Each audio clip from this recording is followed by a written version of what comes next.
Maggie Berry and chemist Isha Banerjee. and today we are going to perform the Burning Q-Tips with Chemicals lab. The purpose of this lab is to observe and identify metallic ions using flame tests, to understand the relationship between the color produced and the electron configuration. Our procedure goes as follows. First, you burn a plain Q-tip. Second, you should record the color. 3, put 6 drops of the solution onto a Q-tip. For part 4, we burn the Q-tip. 5, we record the colors. 6, repeat steps 3 through 5 for each solution. And for 7, take the rainbow glasses and use them to take a picture of each chemical burn. The chemicals we are going to use in this lab are NaCl, LiCl, BaCl2, CaCl2, KCl, SrCl2, and CuCl2. We also need Q-tips and a Bunsen burner. For lab safety, do not wear scarves and always wear your safety goggles. This is without the... No, Hunter, please don't light your hand on fire. I've done it many times before. This is the plain Q-tip. Now take it without the goggles. This is BaCl with the goggles. It's upside down. It's like a purple, dark purple color. Okay. Go. And is This this is without? our standard This Q-tip. is without. About to be burnt. Entering fire. Oh whoa, now it's like It's yellow. As we can see, it emits an orange color, not really. NaCl. Okay, cut. Okay. Let's do it now. NaCl. It's very orange, The first one was NaCl. and there's like a violet at the bottom. Now take it without. Yeah, we're gonna want to. Where's our... Is this NaCl? Yes. This is Take it out. Also, CuCl2 with the goggles on. So there's like, whoa, Take it out. look at all those Okay, so now colors. Whoa, there's Glasses green, on. there's There's red. all the colors, and it's ending right now. And oh, there it goes again. Okay, and this Glasses is on? without the goggles. Glasses on. It's not quite on. There we go. Now it's on. Okay. Ready? This is CaCl with the goggles. So it's like purple and sparks of orange. Now do it without. And this is without the goggles. This is LiCl with the goggles. It is like a reddish flame with yellow and some pinks. And this is now without the goggles. Ready?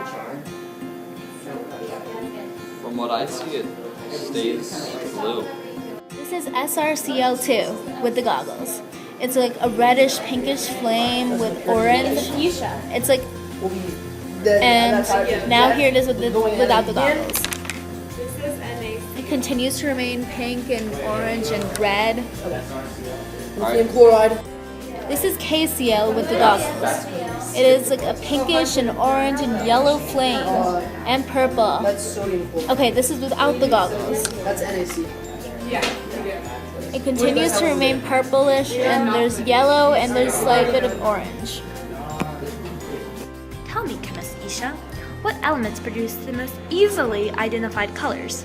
Well, Maggie, we found in our observations that SrCl2 and CuCl2 had the most identified colors.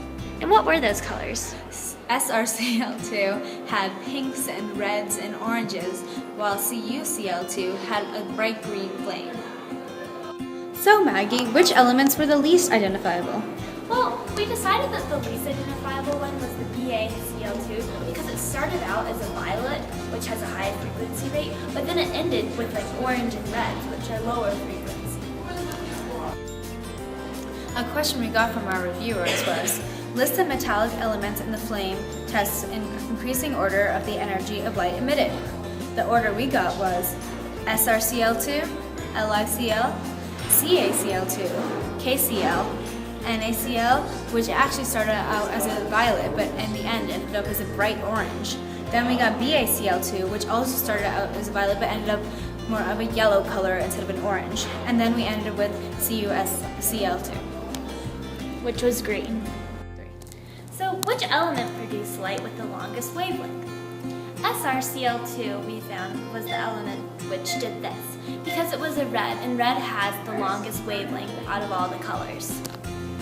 Calcium's electron configuration is 1s2, 2s2, 2p6, 3s2, 3p6, 4s2. Lithium's is 1s2 and 2s1. Potassium,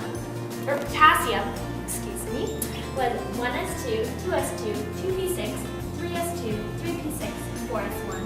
Whereas sodium was 1s1, 2s2, 2p6, 3s1. This experiment would be useful for detecting metal ions because the light that is emitted when burning a metal, one can tell which metal it is. For example, green is CuCl2. We were able to successfully identify metal ions during the flame lab by using flame tests, and we were also able to understand the relationship between the electron configuration and the colors produced. The relationship between the two corresponds to the higher the energy level is, the higher the frequency of colors it emits, and vice versa. However, we were a little confused by our results because metals like Ca, which have many electron levels, ended up emitting colors with lower frequency waves, such as red and orange.